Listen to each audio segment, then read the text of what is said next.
Hello കൂട്ടുകാരെ, മലയാളി മോമിലേക്ക് നിങ്ങൾക്ക് വീണ്ടും സ്വാഗതം. ഇന്നത്തെ വീഡിയോ നമ്മൾ നോക്കാൻ പോകുന്നത് വലിയവർക്കും ചെറിയവർക്കൊക്കെ ഒരുപോലെയുള്ള ഒരു പ്രോബ്ലമാണ് മടി എന്ന് പറയുന്നത്.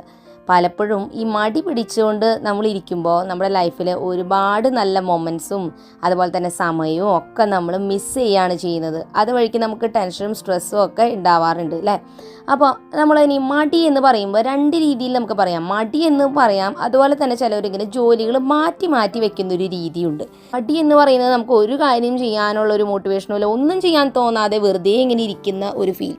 പക്ഷേ പ്രൊക്രാസ്റ്റിനേഷൻ എന്ന് പറഞ്ഞ വാക്കിൻ്റെ മീനിങ് എന്താണെന്ന് വെച്ചാൽ, ഒരു ജോലി നമ്മൾ പല ജോലികളുണ്ടാവില്ല, അതിലേറ്റവും ഈസിയും ഏറ്റവും ഇഷ്ടപ്പെട്ടത് നമ്മൾ ആദ്യം വേഗം തീർക്കും. നമുക്ക് അത്ര ഇഷ്ടമില്ലാത്തതും നമുക്കൊരു മടുപ്പ് ഫീൽ ചെയ്യുന്നതും അതും ചിലപ്പോൾ വലിയൊരു ടാസ്കൊക്കെ ആണെങ്കിൽ നമ്മളത് നാളേക്ക് മാറ്റി വയ്ക്കും. ഇതായിരിക്കും നമുക്കെല്ലാവർക്കും മിക്കപ്പോഴുമുള്ള ഒരു പ്രോബ്ലം, അതായത് പ്രൊക്രാസ്റ്റിനേഷൻ എന്നാണ് ആ വാക്കിനെ പറയുക. അപ്പോൾ എനിക്കും ഫീൽ ചെയ്യുന്നൊരു കാര്യമാണ്, കുട്ടികൾക്കും ഫീൽ ചെയ്യുന്നൊരു കാര്യമാണ് ഇത്. കാരണം നമ്മൾ പലപ്പോഴും നമ്മുടെ മൂഡ് അത്ര ശരിയില്ലെങ്കിലാണ് നമ്മൾ എപ്പോഴും ഇങ്ങനെ ആ ജോലികൾ ഇങ്ങനെ മാറ്റി വെച്ചുകൊണ്ടിരിക്കുക അല്ലേ.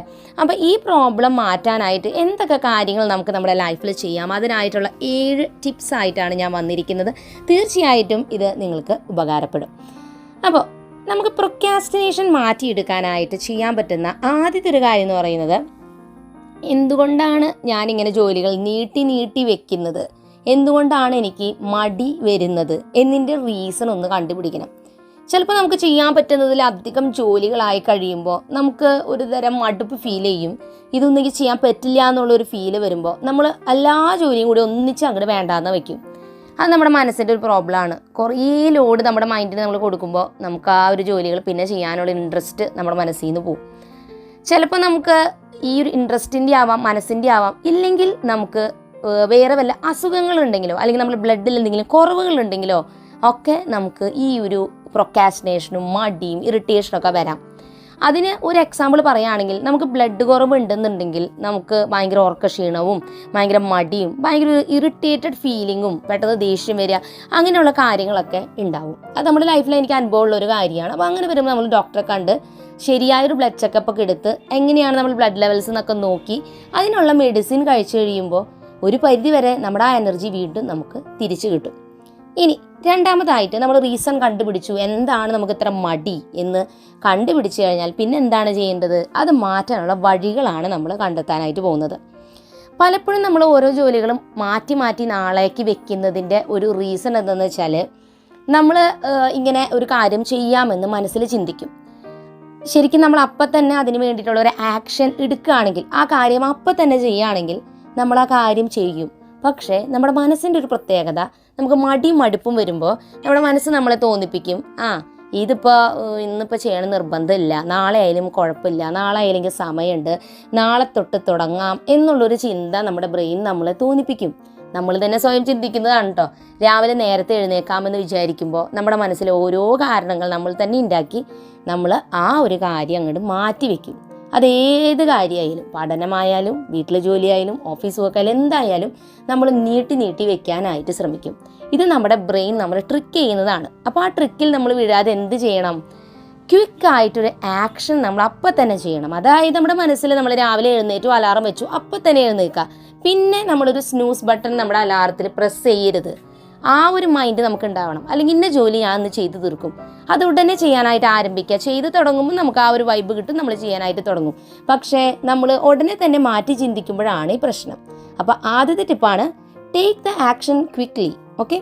ഇനി രണ്ടാമതായിട്ട് നമ്മൾ ഫുഡ് കഴിക്കുമ്പോൾ ശ്രദ്ധിക്കേണ്ട കുറച്ച് കാര്യങ്ങൾ ഞാൻ നേരത്തെ പറഞ്ഞു. നമ്മുടെ ബോഡിയിലുള്ള ഇഷ്യൂസ് വരുമ്പോഴും നമുക്ക് ക്ഷീണവും തളർച്ചയും മടിയും ഒക്കെ ഫീൽ ചെയ്യും. നല്ല ഹെൽത്തി ഡയറ്റ് നമ്മൾ കഴിക്കുകയാണെങ്കിൽ എന്താണ്, നമ്മുടെ ബ്ലഡ് ലെവൽസ് ഒക്കെ നല്ല രീതിക്ക് ഇരിക്കും. നമുക്ക് മടുപ്പും മടിയും ഒക്കെ മാറി കുറച്ചും കൂടി എനർജറ്റിക് ആയിട്ട് കാര്യങ്ങൾ ചെയ്യാനായിട്ട് പറ്റും. നല്ല ഹെൽത്തി ബോഡി ഉണ്ടാകുമ്പോഴാണ് നമുക്ക് നല്ല എനർജി കിട്ടുക. അതിനെന്താണ്, ഹെൽത്തി ഫുഡും എക്സസൈസും വളരെ ഇമ്പോർട്ടൻ്റ് ആണ്. പലപ്പോഴും നമ്മൾ ബാക്കി എല്ലാ ടിപ്സും ട്രൈ ചെയ്യും, ഈ ഒരു കാര്യത്തിലോട്ട് പോകാൻ കുറച്ച് മടിയാണ്, നമ്മളത് ബാക്കിലോട്ട് വെക്കും. ഇനി മൂന്നാമത്തെ ടിപ്പ് എന്ന് പറയുന്നത്, നമ്മൾ ഒരു ടാസ്ക് ചെയ്യാനായിട്ട് തീരുമാനിച്ചു, നമ്മൾ വലിയ ടാസ്കൊക്കെ എഴുതി വലിയ ലക്ഷ്യമൊക്കെ എഴുതി വെച്ചു. പക്ഷേ ആ ലക്ഷ്യമൊക്കെ പേപ്പറിൽ തന്നെ ഇരിക്കും, അല്ലെങ്കിൽ മനസ്സിൽ തന്നെ ഇരിക്കും. അത് അച്ചീവ് ചെയ്യാനായിട്ട് പലപ്പോഴും പറ്റില്ല. നമ്മളൊരു ടാസ്കിനെ വളരെ വലിയൊരു ഗോളായിട്ട് സെറ്റൊക്കെ ചെയ്ത് വെക്കുമ്പോഴത്തെ ഒരു പ്രോബ്ലം അതാണ്. നമുക്ക് വേണ്ടത് ഒരു ഗോളല്ല, മറിച്ച് ആ ഗോൾ നമ്മൾ ചെയ്ത് അത് എത്തിക്കുക എന്നുള്ളതാണ്. ഗോൾ ഉണ്ടാക്കി വെച്ചിട്ട് കാര്യമില്ല. അതിന് നമുക്ക് വേണ്ടത് ചെറിയ ചെറിയ ഹാബിറ്റ്സ് ആണ്. അപ്പം ഞാൻ ഈ ഒരു പോയിന്റ് മനസ്സിലാക്കിയത് ദി ആറ്റോമിക് ഹാബിറ്റ്സ് എന്ന് പറഞ്ഞിട്ടുള്ള ബുക്കിൽ നിന്നും വായിച്ച ചില പോയിന്റ്സ് ആണ്. അപ്പോൾ പലപ്പോഴും നമുക്ക് ചെറിയ ചെറിയ മാറ്റങ്ങൾ വരുത്താനാണ് മടി. അതായത് ഡെയിലി നമ്മുടെ ബെഡ്ഷീറ്റ് ഒന്ന് മടക്കി വെക്കാനോ, അല്ലെങ്കിൽ ആ പുതപ്പൊന്ന് മടക്കി വെച്ച് ബെഡൊന്ന് ക്ലിയർ ചെയ്യാനോ ഒക്കെ ചിലപ്പോഴും നമുക്ക് മടി തോന്നും. പക്ഷേ ഡെയിലി ആ ഒരു ചെറിയ കാര്യം നമ്മൾ ചെയ്യുമ്പോൾ നമ്മുടെ റൂം എത്രമാത്രം വൃത്തിയായിട്ടിരിക്കുന്നു എന്നുള്ളത് പലപ്പോഴും നമ്മൾ മനസ്സിലാക്കാറില്ല. ഇല്ലെങ്കിൽ നമ്മൾ അന്നാന്ന് തുണികൾ വാഷ് ചെയ്യുന്നതും അത് ഫോൾഡ് ചെയ്ത് വെക്കുന്നതും ഡെയിലി ബേസിൽ ചെയ്യുന്ന കുഞ്ഞു കുഞ്ഞു കാര്യങ്ങൾ പലപ്പോഴും നമുക്കൊരു വില തോന്നാറില്ല. പക്ഷെ ആ കുഞ്ഞു കുഞ്ഞു ഹാബിറ്റ്സ് ആണ് നമുക്ക് വലിയൊരു ഗോൾ അച്ചീവ് ചെയ്യാനായിട്ട് ഹെൽപ്പ് ചെയ്യുന്നത്. ഇതിപ്പോൾ ഞാൻ റൂം ക്ലീൻ ചെയ്യുന്ന കാര്യത്തെക്കുറിച്ച് പറഞ്ഞു. പക്ഷേ പഠനമായാലും ഏതായാലും ചെറിയ ഹാബിറ്റുകൾ നമ്മൾ ഡെയിലി കൺസിസ്റ്റൻ്റ് ആയിട്ട് ചെയ്യുമ്പോഴാണ് നമ്മളൊരു ഗോൾ അച്ചീവ് ചെയ്യുക. അപ്പോൾ നമുക്ക് എപ്പോഴാണ് പിന്നെ മടി ഫീൽ ചെയ്യണത്? അതിൻ്റെ ഒരു റീസൺ എന്താണ്? നമ്മൾ വലിയ ഗോൾ എഴുതി വെക്കുമ്പോൾ ഇത്രയും വലിയ കാര്യം ഞാൻ എങ്ങനെ ചെയ്തു തീർക്കുന്നു ഓർക്കുമ്പോൾ തന്നെ നമുക്കത് ചെയ്യാൻ തോന്നുന്നില്ല. അപ്പം നമ്മൾ എന്ത് വേണം? നമുക്ക് വളരെ നിസ്സാരമെന്ന് തോന്നുന്ന ചെറിയ ഹാബിറ്റുകളാക്കി ആ കാര്യത്തിലേക്ക് അച്ചീവ് ചെയ്യാൻ എത്തുമ്പോൾ എന്താണ്, നമുക്ക് ആ ഗോൾ പെട്ടെന്ന് ചെയ്ത് തീർക്കാൻ പറ്റും. നമ്മുടെ റൂം നമുക്ക് എപ്പോഴും ക്ലീൻ ആയിട്ട് ഇരിക്കണമെന്നാണ് നമ്മുടെ ഗോൾ എന്നുണ്ടെങ്കിൽ നമ്മൾ എന്ത് വേണം? ഡെയിലി നമ്മൾ നമ്മുടെ പുതപ്പ് മടക്കി വെക്കുക, സൈഡിൽ ടേബിൾ ഉണ്ടെങ്കിൽ അവിടെയുള്ള ഐറ്റംസ് ഒക്കെ എടുത്ത് വെക്കുക, നമ്മുടെ ഡ്രസ്സ് മടക്കി വെക്കുക. അന്നാണ് ആ കാര്യം ചെയ്യുമ്പോൾ നമുക്ക് ഒട്ടും ബുദ്ധിമുട്ട് ഫീൽ ചെയ്യില്ല അല്ലേ? ഡെയിലി ചെയ്യുമ്പോൾ നമുക്ക് വളരെ കുറച്ച് ആ കാര്യം ചെയ്യാനുണ്ടായിരിക്കുള്ളൂ. അപ്പോൾ നമുക്ക് മടിയും മടുപ്പും ഫീൽ ചെയ്യില്ല. അപ്പോൾ small habits help us to achieve big goals. ആ ഒരു പോയിന്റ് മനസ്സിൽ വെച്ചാൽ ഈ മടിയും മടുപ്പൊക്കെ മാറ്റാനായിട്ട് അത് ഹെൽപ്പ് ചെയ്യും. അടുത്തതായിട്ട് മൾട്ടി ടാസ്കിങ് നമ്മൾ ചെയ്യുമ്പോൾ രണ്ട് കാര്യങ്ങളുണ്ട്. നമ്മൾ ഒരു സമയം തന്നെ കുറേയധികം ജോലികൾ ചെയ്യാനായിട്ട് ശ്രമിക്കുമ്പോൾ നമുക്ക് മടുപ്പ് ഫീൽ ചെയ്യും. ആ ചെയ്യുന്ന കാര്യത്തിൽ ഒരു പെർഫെക്ഷൻ ഉണ്ടാവില്ല.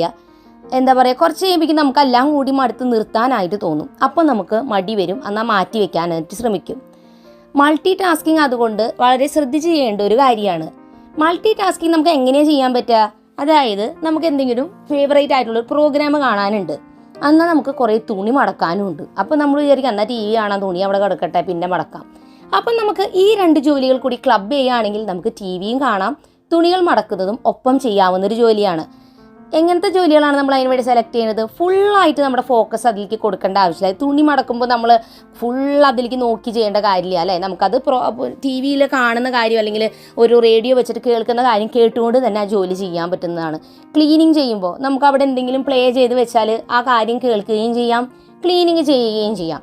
പക്ഷേ ചില ജോലികളിൽ നമ്മൾ ഫുള്ളായിട്ട് അതിൽ ശ്രദ്ധ കൊടുക്കേണ്ട ജോലികൾ വരുമ്പോൾ, എക്സാമ്പിൾ കുക്കിംഗ് ചെയ്യുമ്പോൾ ഒരു വീഡിയോ പ്ലേ ചെയ്ത് വെച്ച് കഴിഞ്ഞാൽ നമ്മൾ കുക്കിങ്ങിലാണ് ഫുൾ കോൺസെൻട്രേഷൻ കൊടുക്കേണ്ടത്, അല്ലെങ്കിൽ നമ്മുടെ കറി കരിഞ്ഞു പോവും, അതിലുള്ള കാര്യങ്ങളൊന്നും കൃത്യമാവില്ല.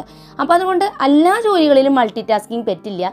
പക്ഷേ ഫുൾ ഫോക്കസ് വേണ്ടാത്ത ഇതുപോലെയുള്ള ജോലികൾ മൾട്ടി ടാസ്കിങ് ചെയ്യുമ്പോൾ നിങ്ങൾക്ക് ആ ചെയ്യുന്ന ജോലിയിൽ മടുപ്പ് തോന്നില്ല. നിങ്ങൾക്ക് കുറച്ചും കൂടി രസകരമായിട്ട് ആ ജോലി കംപ്ലീറ്റ് ചെയ്യാം. ആ ജോലി കഴിയുന്നതേ അറിയില്ല. പ്രത്യേകിച്ച് വീടൊതുക്കുന്നതോ ക്ലീനിങ്ങോ അങ്ങനത്തെ മടുപ്പ് തോന്നുന്ന ജോലികളൊക്കെ ചെയ്യുമ്പോൾ, മൾട്ടി ടാസ്കിങ് ചെയ്യുമ്പോൾ പ്രത്യേകം ശ്രദ്ധിക്കുക. അഞ്ചാമതായിട്ട് നമ്മൾ ഒരു ജോലി എടുക്കുമ്പോൾ, പ്രത്യേകിച്ച് ഇപ്പോൾ ഒരു വലിയ ജോലി നമ്മൾ ഏറ്റെടുത്തു, അല്ലെങ്കിൽ നമ്മൾ വലിയൊരു ചാപ്റ്റർ പഠിക്കാനുണ്ട്, നമ്മളത് എന്ത് ചെയ്യണം? പാർട്ടായിട്ട് ചെയ്യാനായിട്ട് ശ്രമിക്കണം. ചെറിയ പാർട്സായിട്ട് ഓരോ കാര്യങ്ങൾ നമ്മൾ ചെയ്യുമ്പോൾ നമുക്കത് ചെറിയ ടാസ്ക് ആയിട്ട് തോന്നുള്ളൂ. അതെല്ലാം കൂടി ക്ലബ് ചെയ്ത് കഴിയുമ്പോൾ നമ്മുടെ ആ ഫുൾ കാര്യം നമുക്ക് ചെയ്ത് തീർക്കാൻ പറ്റും. ഇപ്പോൾ ഞാൻ എക്സാമ്പിൾ പറയുന്നതൊക്കെ വീടുമായി ബന്ധപ്പെട്ട കാര്യങ്ങളാണ്, കാരണം ഞാൻ ഒരു വീട്ടമ്മയാണ്, അതുകൊണ്ട് അങ്ങനെ പറയണേ. നിങ്ങൾ ഏത് ഫീൽഡിനാണോ അതിനനുസരിച്ച് ഈ ടോപ്പിക്സ് മാറ്റുക. ഇപ്പോൾ എനിക്ക് എൻ്റെ റൂം ഫുള്ളായിട്ടും ഡീപ്പ് ക്ലീൻ ചെയ്യണമെന്നുണ്ടെങ്കിൽ ഒറ്റ ദിവസം കൊണ്ട് മുഴുവൻ ചെയ്യാനായിട്ട് നോക്കുമ്പോൾ നമുക്ക് ഇന്ന് വേണ്ട, നാളെ ചെയ്യാം, മറ്റന്നാൾ ചെയ്യാം, മറ്റന്നാൾ അവധിയാണ്, അപ്പോൾ ആ ദിവസം നമുക്ക് ഫുൾ കിട്ടും. ഇങ്ങനെ നമ്മൾ മാറ്റി വയ്ക്കും. അതൊരു ബാഡ് ഹാബിറ്റാണ്. നമ്മൾ ചെയ്യേണ്ട ഒരു കാര്യം എന്ന് വെച്ചാൽ ആ റൂമിനെ നമ്മൾ ഒരു 5 പാർട്ടായിട്ട് ഡിവൈഡ് ചെയ്യുക. ഇന്ന് ഞാൻ എൻ്റെ ഡ്രസ്സിൻ്റെ ഷെൽഫ് ഒതുക്കി വയ്ക്കും, ഇന്ന് ഞാൻ ബെഡ് ഒന്ന് ക്ലിയർ ചെയ്യും, ഇന്ന് ഞാൻ എൻ്റെ സ്റ്റഡി ടേബിൾ ഒതുക്കും എന്നിങ്ങനെയുള്ള രീതിയിൽ ചെറിയ ചെറിയ ഹാബിറ്റ്സ് ആയിട്ട് ഒരു 15 മിനിറ്റോ 30 മിനിറ്റോ മാറ്റി വെച്ചിട്ട് ഓരോ ദിവസവും അത് ചെയ്ത് നോക്കി. അപ്പോൾ നമുക്ക് ആ മടുപ്പ് തോന്നില്ല. ഫുള്ളായിട്ടും ആ ടാസ്ക് ഒരു ദിവസം കൊണ്ട് ചെയ്ത് തീർക്കാൻ നോക്കുമ്പോഴാണ് നമുക്ക് ആ ഒരു ജോലി നാളേക്ക് മാറ്റി വെക്കാനായിട്ട് തോന്നുന്നത്. ഇനി 6ാമത്തെ പോയിന്റ്, നമ്മൾ മനുഷ്യരാണ്, നമുക്ക് മിസ്റ്റേക്സ് പറ്റും. നിങ്ങൾ വിചാരിക്കേണ്ട ഈ പെർഫെക്റ്റ് ആയിട്ട് ഓരോ കാര്യങ്ങൾ ചെയ്യുന്നവർക്കൊന്നും മടിയില്ല എന്ന്. ഒരിക്കലും അല്ല. അവർക്കും മടിയും മടുപ്പും മാറ്റിവെക്കലും ഒക്കെ തോന്നുന്നവർ തന്നെയാണ്. അവരൊക്കെ മനുഷ്യർ തന്നെയാണ്. അപ്പോൾ ചില പോയിന്റിൽ നമ്മൾ കുറേ ജോലിയൊക്കെ ചെയ്ത് കുറേ കഴിയുമ്പോൾ നമുക്കൊരു മടുപ്പ് ഫീൽ ചെയ്യും. ബേൺ ഔട്ട് ആവാന്ന് പറയും. അതായത് നമുക്കൊരു എനർജിയൊന്നും തോന്നണില്ല. ആ സമയത്ത് എനിക്കൊക്കെ അങ്ങനെ വരാറുണ്ട്. ഇപ്പോൾ അങ്ങനത്തെ ഒരു ടൈമാണ്. അതായത് വീഡിയോസൊക്കെ ചെയ്ത് എനിക്കൊരു മടുപ്പ് ഫീൽ ചെയ്യുന്നു. അപ്പം ഞാൻ എന്താ ചെയ്യുന്നത് വെച്ചാൽ ഒരു 5 days ബ്രേക്ക് എടുക്കും. എന്നിട്ട് റുട്ടീൻ അധികമല്ലാതെ സ്ട്രിക്റ്റ് ഇല്ലാത്ത രീതിയിൽ സിമ്പിളായിട്ട് ഫോളോ ചെയ്ത് വരുമ്പോൾ എനിക്ക് ആ ബേൺ ഔട്ടായ ഫീൽ, അതായത് കുറേ വർക്ക് ചെയ്തു എന്നുള്ളൊരു ഫീൽ ഒന്ന് കുറയുകയും ചെയ്യും. അതോടൊപ്പം തന്നെ നമുക്ക് വീണ്ടും പഴയതിലും എനർജറ്റിക് ആയിട്ട് കാര്യങ്ങൾ ചെയ്യാനായിട്ട് ഫീൽ ചെയ്യും. അതിനി നമ്മൾ വർക്ക് സ്ട്രെസ് ആയാലും ഒക്കെ അങ്ങനെ തന്നെയാണ്. അപ്പോൾ നമുക്ക് വർക്കിൽ നല്ല സ്ട്രെസ് ഉണ്ടെങ്കിൽ വീട്ടിൽ എന്തെങ്കിലും കാര്യങ്ങളൊക്കെ നമ്മളൊന്ന് കുറയ്ക്കുക. അപ്പോൾ അങ്ങനെ ഓവർ സ്ട്രെസ് ഒന്ന് കുറച്ചിട്ട് റിലാക്സ് ചെയ്തിട്ട് ആ ബേൺ ഔട്ട് ഫീലിംഗ് ഒക്കെ മാറി കഴിഞ്ഞിട്ട് നമ്മൾ സ്റ്റാർട്ട് ചെയ്യുക. ആർക്കായാലും തെറ്റുകൾ പറ്റും. ആക്കി മാറ്റി വയ്ക്കുന്നതൊക്കെ എല്ലാവരും ചെയ്യുന്ന ശീലങ്ങളാണ്. അത് ഇങ്ങനെ ചെയ്യാത്തവരായിട്ട് ആരും തന്നെ ഇല്ല. അതിലൊരു കുറ്റബോധമോ വിഷമോ ഒന്നും ഫീൽ ചെയ്യേണ്ട. ഇതൊക്കെ മനുഷ്യ സഹജമായ കാര്യങ്ങളാണ്. ഇനി 6ാമതായിട്ട്, നമ്മൾ പലപ്പോഴും ചില ജോലികൾ നമുക്ക് കംപ്ലീറ്റ് ചെയ്യാത്തതിൻ്റെ വേറൊരു വിഷയം, പ്രത്യേകിച്ച് പഠനമോ അല്ലെങ്കിൽ വീട്ടിലെ കാര്യങ്ങളോ അങ്ങനത്തെയൊക്കെ ചില ജോലി റിലേറ്റഡ് ആയ കാര്യങ്ങളൊക്കെ നമുക്ക് പേടിയായിട്ട് സ്ട്രിക്റ്റ് ആയിട്ട് ചിലപ്പോൾ ചെയ്ത് തീർക്കണം എന്നൊക്കെ പറയുമ്പോൾ നമ്മൾ ആ സമയത്തിനൊക്കെ ചെയ്ത് തീർക്കും.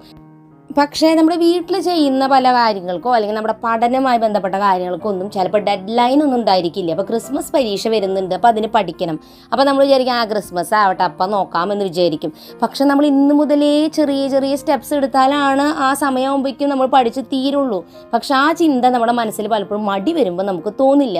അതായത് പ്രൊക്രാസ്റ്റിനേഷൻ വരുമ്പോൾ നമുക്ക് തോന്നില്ല. അല്ലെങ്കിൽ വീട്ടിൽ ഇന്ന ഷെൽഫൊന്ന് ഒതുക്കണം, ഇതിപ്പോൾ ആരും ഒതുക്കിയില്ലെങ്കിൽ നമ്മളൊന്നും പറയാൻ പോകുന്നില്ല. അത് നാളെ ആവാം, മറ്റന്നാളാവാം, പിറ്റന്നാളാവാം ചിന്തിച്ച് നമ്മളത് ചെയ്യില്ല. എന്തുകൊണ്ടാണ്? അതിനൊരു ഡെഡ് ലൈൻ ഇല്ല, ഇന്ന ദിവസം ചെയ്തു തീർക്കണമെന്ന്.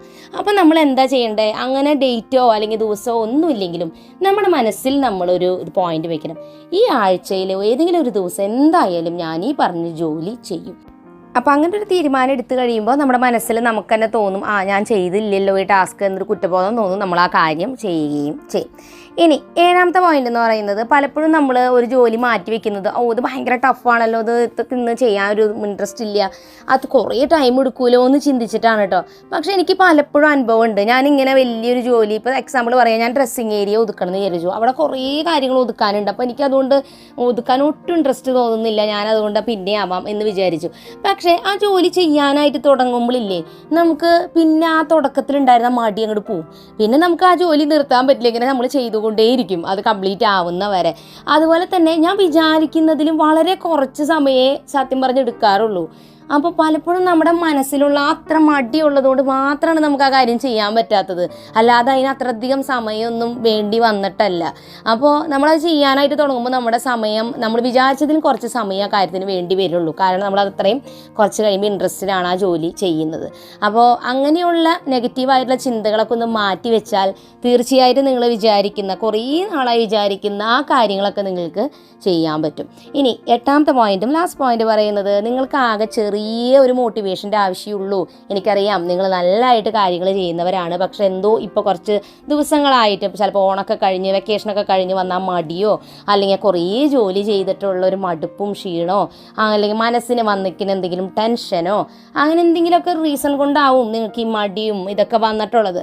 അപ്പോൾ നമുക്ക് ചെറിയൊരു മോട്ടിവേഷൻ ഉണ്ടെങ്കിൽ, നമുക്ക് ചെറിയൊരു ഇൻട്രസ്റ്റ് ഉണ്ടെങ്കിൽ വീണ്ടും പഴയ പോലെ തന്നെ എനർജറ്റിക് ആവാൻ നമുക്ക് പറ്റും. അപ്പോൾ അതെനിക്കും അങ്ങനെ തന്നെയാണ്. ഇപ്പം ഞാനും നേരത്തെ പറഞ്ഞില്ലേ, ഒരു മടി പിടിച്ച ഒരു ഇൻട്രസ്റ്റ് തോന്നാത്തൊരു സമയത്തിലാണ് ഞാനും കടന്നു പോകുന്നത്. അതുകൊണ്ടാണ് ഞാൻ കുറച്ച് ദിവസമായിട്ട് വീഡിയോ ഒന്നും ചെയ്യാതിരുന്നത്. പക്ഷെ അത് ഓവർകം ചെയ്യാനായിട്ട് നമുക്ക് തന്നെ പറ്റുള്ളൂ. നമ്മൾ ആരും ഉന്തിത്തള്ളിയൊന്നും ആരും ചെയ്യിപ്പിക്കാനൊന്നും പോകുന്നില്ല. അപ്പോൾ നമ്മൾ സ്വയം ചെറിയ ചെറിയ സ്റ്റെപ്സ് എടുത്ത് സ്വയം മാറാനായിട്ട് ശ്രമിക്കുമ്പോൾ നമ്മുടെ പഴയ എനർജിയൊക്കെ നമുക്ക് തിരിച്ചു കിട്ടും. അപ്പോൾ ഞാൻ ഈ പറഞ്ഞ പോയിന്റ്സൊക്കെ എൻ്റെ ഫ്രണ്ട്സിന് ഹെൽപ്ഫുള്ളായി എന്ന് ഞാൻ വിചാരിക്കുന്നു. പുതിയൊരു നല്ല വീഡിയോ ആയിട്ട് വീണ്ടും നമ്മൾ വരുന്നതായിരിക്കും. അതുവരെയ്ക്കും എൻ്റെ എല്ലാ കൂട്ടുകാർക്കും bye bye and take care and have an energetic day. Okay, bye.